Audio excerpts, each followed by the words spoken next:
Buen día, María José. Es un gusto tenerte aquí presente. La verdad es que para mí es un honor. Entonces, pues primero quisiera que te presentes, que nos digas cómo te sientes, a qué te dedicas, etcétera. Bueno, soy María José Tirado Jiménez. Me siento medio nerviosa porque por lo general soy yo la que hago la entrevista, no la que responde. Claro. Y, y bueno, soy periodista, a eso me dedico y justamente ahorita estoy en mi trabajo. Y un poco nerviosa también porque algunos de mis compañeros de trabajo están por ahí. Sé que tienes tu otro campo que es la fotografía, ¿no? A nivel del arte, y quisiera que nos cuentes un poco más sobre ello. Ujú.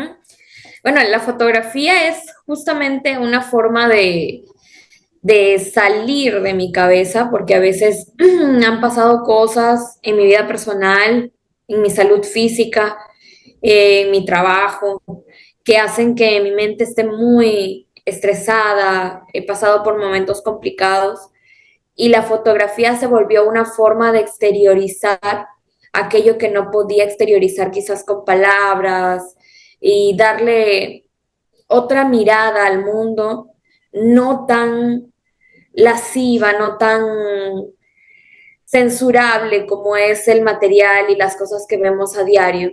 Entonces, la fotografía se volvió para mí una forma de expresión en la que me olvidaba de mi propia identidad, de mi propia mente y trasladaba todo hacia el exterior y le daba otra mirada, otro enfoque. Y eso me encantó de la fotografía.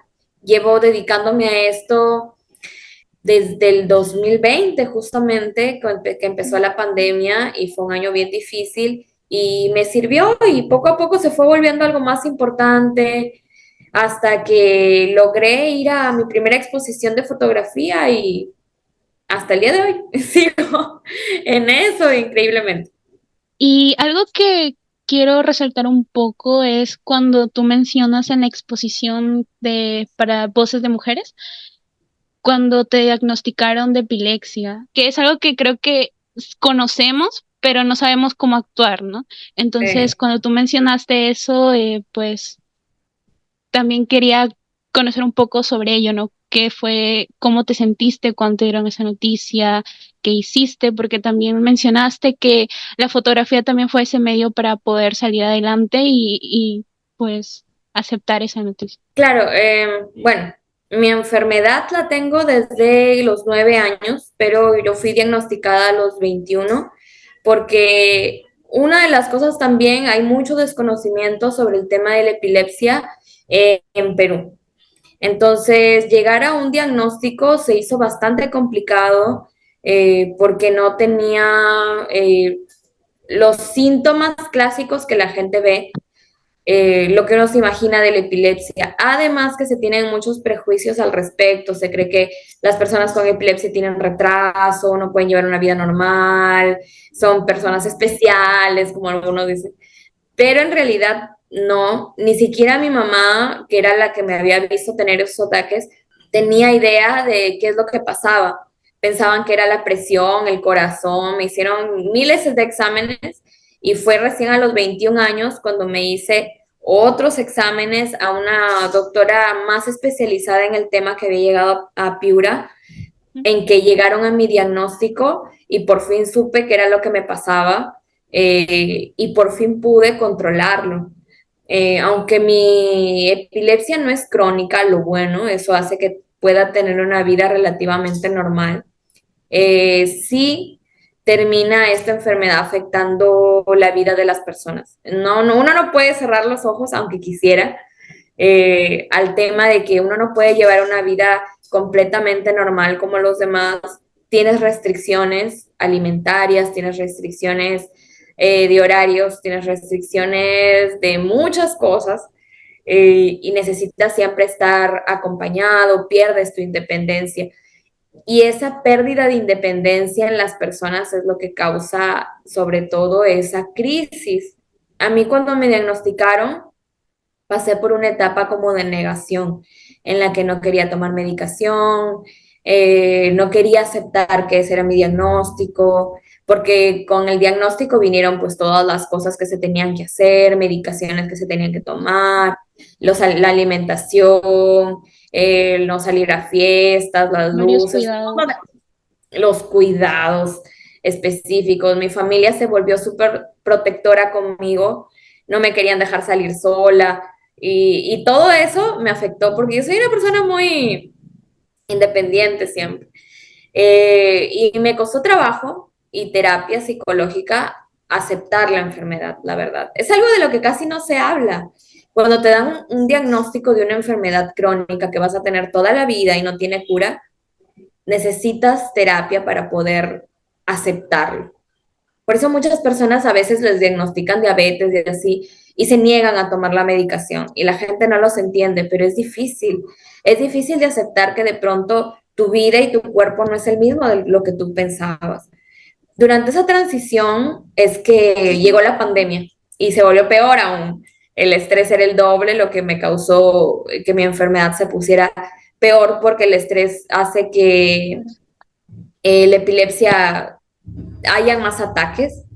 Entonces empecé a tener ataques muy seguidos, la medicación subió, el mundo estaba muy estresante, todo lo que estaba pasando. Entonces me aislé un poco, la verdad. Y para salir de ese aislamiento, eh, empecé a llevar clases de fotografía en la universidad, decidí empezar a fotografiar y Jairo fue el que me apoyó y me incentivó a que usara eso para sacar. Y él me enseñó que se puede vivir con eso y no tiene que ser algo que destruya tu vida. Luego acepté y aprendí a cuidarme. Y aprender a cuidarse es mejor que negar que tienes la enfermedad. La fotografía me ayudó a salir, me ayudó a expresar esas emociones y me ayudó a darme cuenta que mi vida no había terminado, sino que podía aprender nuevas cosas y adaptarme. Hubieron más cosas a mi alrededor que pasaron, cosas fuertes, y todo eso se unió al estrés de la pandemia. Entonces, la fotografía fue como un flotador en medio del mar. Y así, pero ha sido complicado igual lidiar con la enfermedad. Y casi no se habla de eso. Y yo a veces cometo el error de no hablar de eso. No me gusta, pero me he dado cuenta que lo mejor es decirlo y desestigmatizar la enfermedad. Porque otras personas con epilepsia, me he dado cuenta, las familias cometen el error de sobreprotegerlos y a veces hasta no dejarlos hacer su vida. Conozco a una persona, dos personas, que su familia por miedo a que les pasara algo malo, porque creían que no tenían las capacidades, los encerraron en casa y no siguieron estudiando o estudiaron pero luego no trabajaron y no viajan y se sienten atados a su enfermedad. Y todo eso yo no lo quería. Entonces me rebelé contra mi mamá porque mi mamá sí quería. Obviamente tenía miedo porque ya me ha pasado tener ataques en la calle y cosas así. Y es complicado, es peligroso. Pero decidí que no iba a ser algo que me atara en la vida. No quiero eso. Y lo bueno es que tengo a alguien como Jairo a mi lado que me ha ayudado muchísimo y él aprendió desde que supo y cuando supo era mi amigo, en realidad todavía no era mi novio. Eh, aprendió todo lo que es primeros auxilios, qué medicamentos debo llevar, dónde debe llamar. Él sabe cómo auxiliarme y donde yo tenga que ir, si necesito compañía o no me siento bien, él va conmigo. Y eso me ayudó a independizarme un montón. Claro, Ahora, porque independizarme de él conoces. también fue todo un proceso.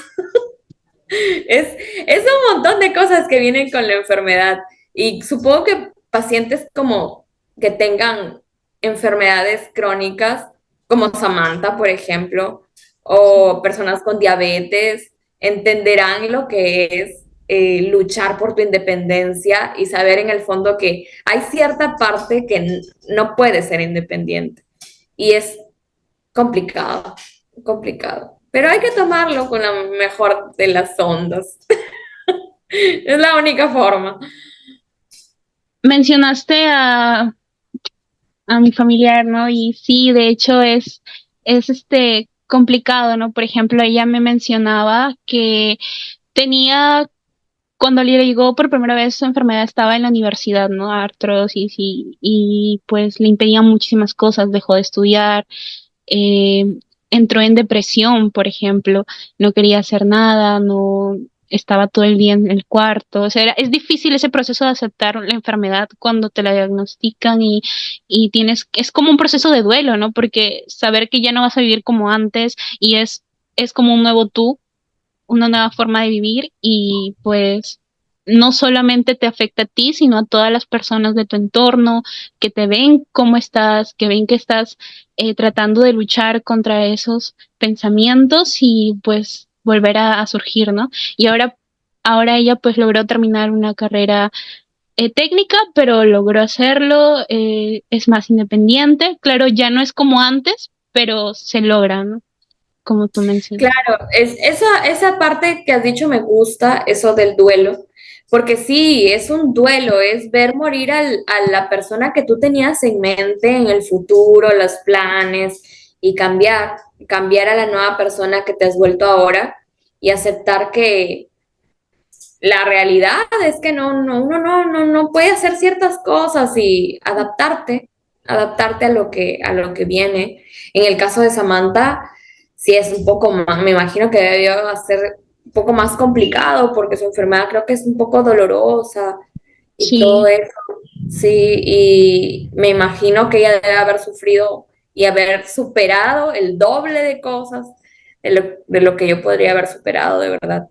Yo por eso como la vi me sentí como, es increíble como tantas historias y yo no me puedo quejar, no me puedo quejar porque la verdad eh, pudo haber sido peor.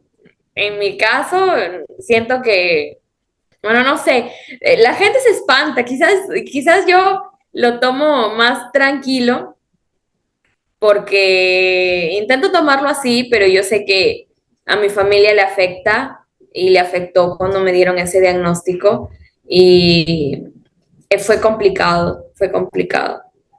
Pero la verdad que siento que ahora, 4 años después, eh, me sorprende que haber llegado hasta donde estoy, haber llegado hasta acá y ver que no me limitó como pensé en el principio que me iba a limitar, no me limitó, puedo seguir. Sí han habido momentos en los que ha sido complicado, Ujú. pero lo bueno es que a veces cuando uno tiene esta enfermedad conoces a la gente que realmente te quiere y te apoya. Y algo que a veces la familia hace porque le da miedo afrontarlo es no hablar de lo negativo que es lo que está pasando. Y todos intentan hacer como que no pasa nada, todo está bien. Y cuando en realidad no todo está bien, Mm. pero es bueno canalizarlo. En mi caso, yo aprendí a canalizarlo un poco riéndome de mí misma, tomándolo como, bueno, cosas que pasan e informándome a la vez seriamente de lo que me estaba pasando físicamente, para entender qué es lo que pasaba y adaptarme. Y en el caso de Samantha, supongo que su adaptación a su enfermedad sí fue más complicada. Más complicada, ella me comentaba que pues realmente se encerró mucho en sí misma, ¿no? Ella quería, pues no le importaba en ese momento lo que los otros estaban sintiendo, porque también le estaban doliendo verla así, pero cuando habló con mi abuelita, supo que estaba haciéndole sufrir a los demás, ¿no? Y poco a poco fue ir al ser, por ejemplo, ahí le enseñaron lo que era cerámica y empezó a hacerlo, ¿no? Incluso ella mencionaba, no tuve ningún problema a pesar de que mis manos, pues, sabes que no son así, ¿no? Son un poco Claro, deformes, ¿no? es Por lo un mismo de poco, la enfermedad. sí, es un poco complicado para ella coger las cosas, pero me sorprende porque, o sea, he visto su Sí. trabajo y su trabajo es muy impecable y digo, Dios, le debe costar el doble, entonces lo hace el doble de bien que uno, porque imagínate, yo no sé bordar nada, ahí sí, cero, y cuando yo vi el bordado de ustedes dije, Dios mío, Yo no sé bordar nada y mis manos están completamente funcionales. Y es que el arte, la verdad, el arte salva a las personas de cierta manera. Es Por eso cierto. los artistas son gente muy única y es algo que siempre le digo a Jairo. La gente que se dedique al arte son gente muy única, casi como si hubieran nacido para eso. Es como si hubieran sido elegidos para eso, porque para dedicarte al arte debes tener fortaleza, disciplina, talento y mucha visión del mundo. Es algo que a veces la gente que no se dedica al arte no lo ve, No lo pero el entiendo. arte puede salvar vidas, realmente. Ayuda muchísimo a la salud mental.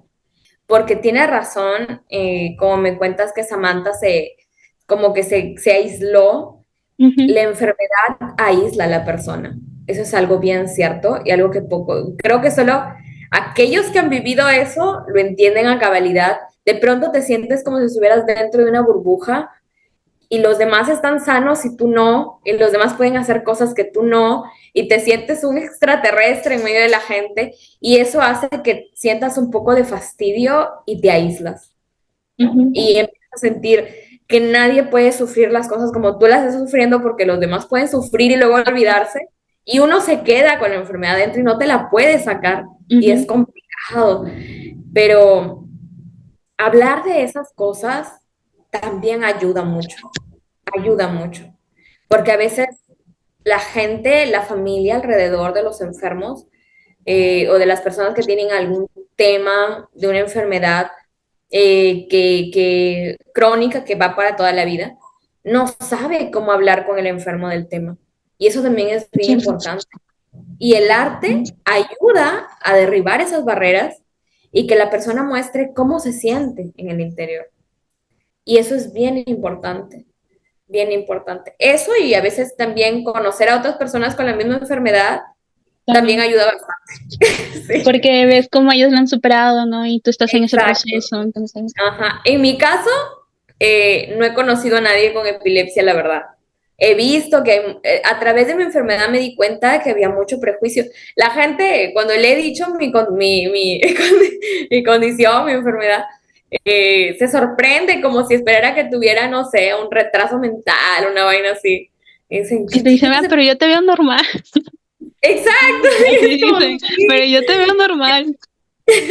Algo que también me ayudó bastante es que mi hermano, tengo un hermano menor que él tiene autismo y a través de su autismo nosotros en la familia, como familia, aprendimos a conocer y respetar que había gente con formas de ver el mundo distintas.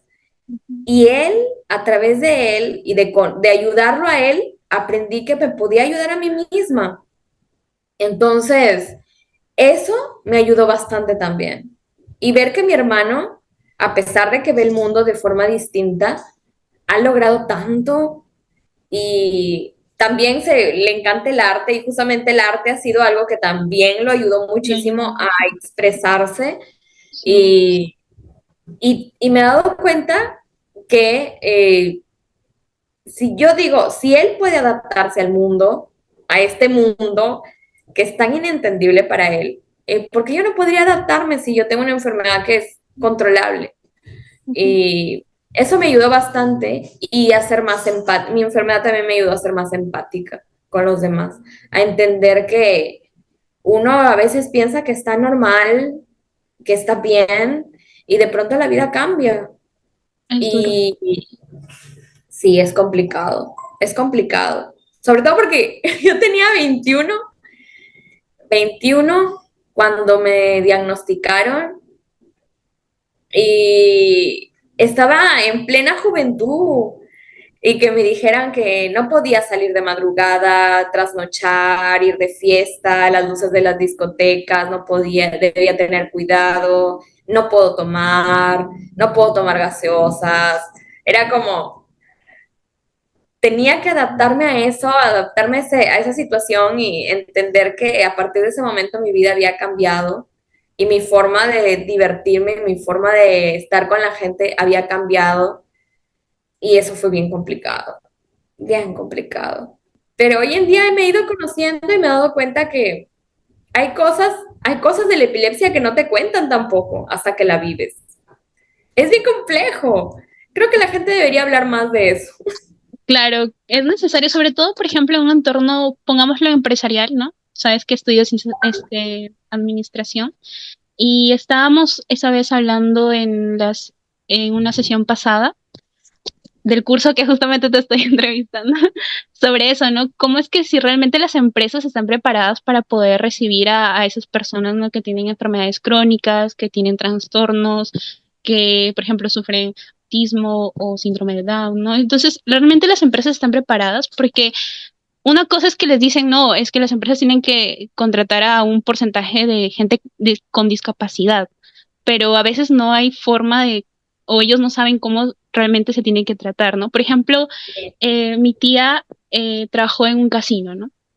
Ella tenía que hacer amanecidas a veces o trabajar casi todo el día. Pero sí tenía ciertas facilidades, ¿no? Por ejemplo, la mayoría tenía que estar parada contando el dinero, pero a ella sí le daban su silla, ¿no? Y ella logró que los demás, por ejemplo, había mujeres embarazadas también que les dieran su silla, ¿no? No iban a Claro, hacer todo el tiempo. ella hizo como el cambio. El cambio, exacto. Entonces, eh, la gente, las personas de su alrededor, los trabajadores también pues empezaron a tener, ser más conscientes de ello, por ejemplo, de la enfermedad que mi tía sufría y cómo pues darle ese trato que merecían. Eso tienes razón. El problema es que no hay una inclusión en sí. Ujú, Muchas veces la persona con alguna capacidad diferente tiene todos los, toda la inteligencia, el conocimiento, todo, pero cuando el empleador conoce ese tema, se crea un sesgo y piensas, no sé, prefiero a otra persona. Y eso que a veces uno, por ejemplo, en mi caso, mi enfermedad, bueno, en mi trabajo no me limita, a veces, pero eh, por ejemplo, las personas con síndrome de Down, las personas con autismo, son personas que uno debe estar preparado para ujú. tratar con ellos y entenderlos, porque eso es a veces lo que la gente no entiende en sí, y es que no es que ellos no tengan las capacidades, es que ellos ven el mundo de una perspectiva distinta y nosotros nos tenemos que adaptar a ellos para poder entenderlos. Y en una empresa a veces eso no se hace. En mi caso, mis jefes se enteraron de mi enfermedad cuando ya estaba contratada. Ni modo, no, ya no se podía despedir. Y justamente mis jefes me llamaron y me dijeron, ¿cómo no nos dijiste de esa situación? Y yo les dije, yo tenía miedo de que no me contrataran por eso. No siento que sea algo que yo quiero que me limite. Pero sí se deben tener ciertos cuidados en mi caso, pero lo bueno es que en mi trabajo no me ha afectado mucho. Sí, lo malo, por ejemplo, del tema de la epilepsia es los días en que uno se amanece sintiéndose fatal, te sientes mal como enfermo y es simplemente tu cuerpo que amanece así, hay días malos, hay días en que tienes ataques y estás muy cansado y tienes que seguir, a pesar de eso. Y es como el doble de trabajo físico que una persona que no lo tiene. Y en el caso de otras personas con otras condiciones, igual. Es como que el mundo les pesa el doble y es muy complicado. Y sería bueno que en las empresas vieran las capacidades de las personas más allá de cualquier condición médica o física. Pero en Perú, en Piura, es algo que recién se tendría que trabajar. Es Sí, muy es un difícil. tema complicado y aunque ya es algo que pues de años las personas, pero recién se está como dando a conocer poco a poco y es muy lento, ¿no? Entonces es muy poco probable, pero se puede hacer ese cambio, ¿no? Porque debe Yo creo que dejar de ser las nuevas generaciones pueden hacer ese cambio. El Ujú, problema es que muchas veces no toman conciencia de lo mucho que cuesta para una persona con capacidades diferentes trabajar o hacer las cosas hasta que no tienen a alguien cercano en esa situación. Y yo lo he vivido porque antes de que naciera mi hermano, nunca había pensado en las personas con autismo y conocer sobre el tema. Y hoy en día estoy muy empapada sobre el tema, pero porque me tocó muy de cerca.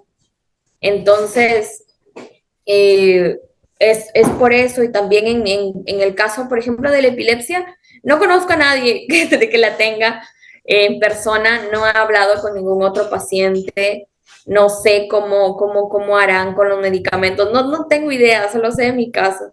Entonces es complicado, ni siquiera podría preguntar. Y el caso que conozco un caso, y siempre hablan de ese caso como pobrecito, está en su casa y Exacto. pobrecito tal persona. Y es como, Tú no mismo sé, limitas a la persona porque te exacto. da pena, ¿no? Entonces, no, que me da pena. Y la estás limitando porque, quién sabe, tal vez sí lo puede hacer incluso mejor que tú. Y no te das cuenta porque tú mismo lo Exacto. estás limitando. Sí, es como, sí. Es como en mi casa luchamos mucho contra eso y lo bueno es que lo logramos, de que a mi hermano lo trataran con las mismas condiciones que a todos los niños, o sea, no lo malcriamos ni pensamos, no hay que reñirlo porque tiene nada. Y nosotros siempre le dijimos a mi mamá y lo bueno es que mi mamá lo logró y mi hermano gracias a eso ha logrado una socialización bastante buena ahorita que ya tiene 16 años. Porque cuando ves que la gente lo toma dramáticamente, a la Se tremenda, asusta. y que, ay Dios, y se asustan y te tratan como si fueras de cristal, Creo que es te... porque desconocen de los temas, o sea, de cómo se siente Sí, la persona, qué es lo que afecta, o sea, desconocen de ese tema en específico y se asustan porque no saben cómo tratarla, porque ya su mente lo cambió, ¿no? Ah, ella sufre de esto, ¿no? Entonces, ¿cómo la tengo que tratar claro, ahora? exactamente. Es como cuando fuimos a la playa te invitamos a ti y a Samantha, Ujú. y una de las cosas que a mí me preocupó primero fue eh, cómo se va a movilizar Samantha dentro del lugar, porque estaba en altura y todas esas cosas. Y yo lo conversé con Jairo y le dije, habla con el del hotel, debemos tener una habitación que sea accesible y todo. Hay que normalizar el tema, le digo, porque si vamos a viajar juntos, vamos a estar como 3 días, 4 días ahí juntos todos. Le digo, y normalicemos el tema, no hay que limitarla. Si ella nos dice, quiero bajar a la playa, la bajamos, le digo, no importa. Ahí Le vemos. digo, no hay que limitarla, hay que preguntarle de frente, ¿quieres ir? ¿No? ¿Te duele algo? ¿Puedes hacerlo? Le digo, porque como persona que sufre de una enfermedad, sé que a veces es mejor así, que andar Sí, haciéndolo calladito, ay no, pero no. Entonces yo le dije a Jairo, hay que ir de frente, hay que preguntarle, ella es una mujer adulta, ella nos va a explicar cómo hacerlo, si puede, si no puede, cómo hacerlo. Algo que se nos escapó fue poner la silla durante la exposición, que siempre me acuerdo, y le digo a Jairo, hay que tenerlo sí. en cuenta Es que a ella la no puede estar próxima. mucho tiempo parada porque luego le empieza a doler las rodillas, por ejemplo. Por ejemplo, eso fue un desconocimiento de nosotros Ujú. porque no pensamos que eso iba a ser, o sea, no lo medimos, no lo pensamos y después Jairo se sintió súper mal sobre eso. Creo que ese viaje, por ejemplo, me hizo darme cuenta lo importante que es tener en cuenta si los espacios son fáciles y accesibles. Porque, a ver, porque Samantha va con muletas, pero si fuera en silla de ruedas, sería otra situación en la que tendríamos que adaptarnos todos a Y llevarle silla de ruedas, y eso es una vaina.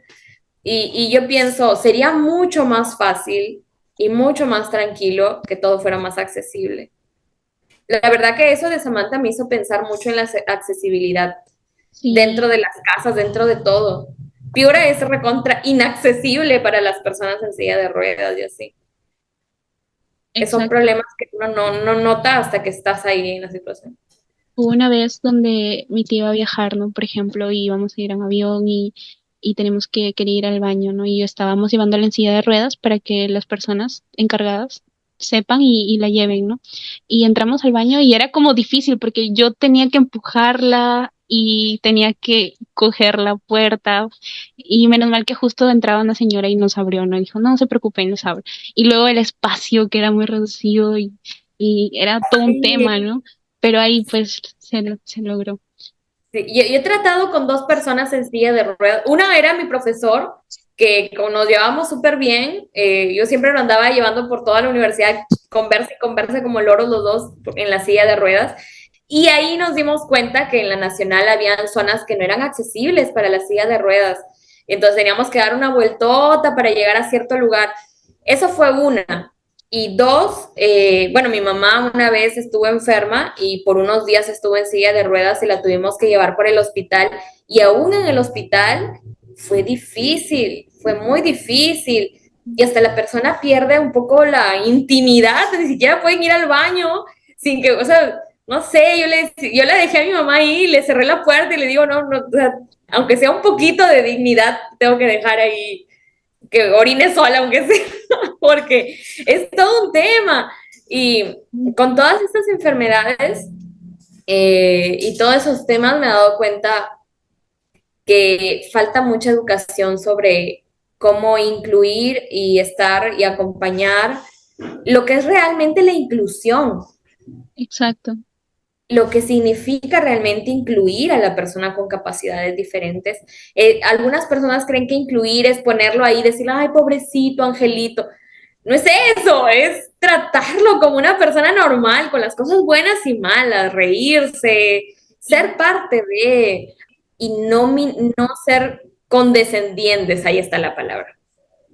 La condescendencia es no incluir a las personas, tratar a las personas con síndrome de Down como angelitos, tratar a las personas en silla de ruedas, sin incluirlas en el plan, limitándolas en ir a algún lugar simplemente porque están en silla de ruedas y así, no es inclusión.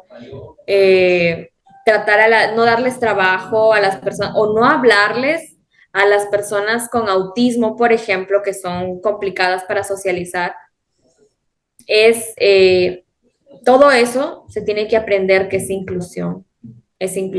Y para cada una de las enfermedades que hay o trastornos o discapacidad física, debe haber una adaptación. Deberíamos aprender, más bien nosotros, la gente que tiene todas las capacidades, debería ser la que se adapte a las personas con discapacidad y no al revés. Entonces creo que eso es algo que he aprendido con mi enfermedad, eso sobre todo, a la inclusión y lo importante que es. Y lo importante que es dejar los prejuicios de lado. Exacto. Sí. ¿Algún mensaje que quieras dar inspirador antes de terminar? Que creo que las personas que estamos sanas o que están sanas, bueno, deberían más bien aprender a incluirnos a través de conocer cómo y conocernos, conocer la enfermedad, educarse un poco más. Eso ayudaría mucho a que las personas con alguna capacidad diferente tengan mayor independencia. Y la independencia es lo que libera y ayuda a crecer a las personas con capacidades diferentes. Eso sobre todo, y que no se dejen llevar por los prejuicios y que conozcan a cada persona, porque a pesar de ser todos, quizás varias personas con autismo, por ejemplo, o varias personas con epilepsia o así, no todas son iguales, cada uno es un ser humano distinto y hay que conocernos todos como seres humanos. Y es una recomendación para las empresas también. Traten bien a sus empleados. Gracias, María José, por pues haber aceptado esta entrevista, habernos enriquecido con esta hermosa conversación y pues encantada de haberte hecho la entrevista. Espero que también te hayas sentido cómoda y pues un gusto. Sí, muchas gracias, un gusto.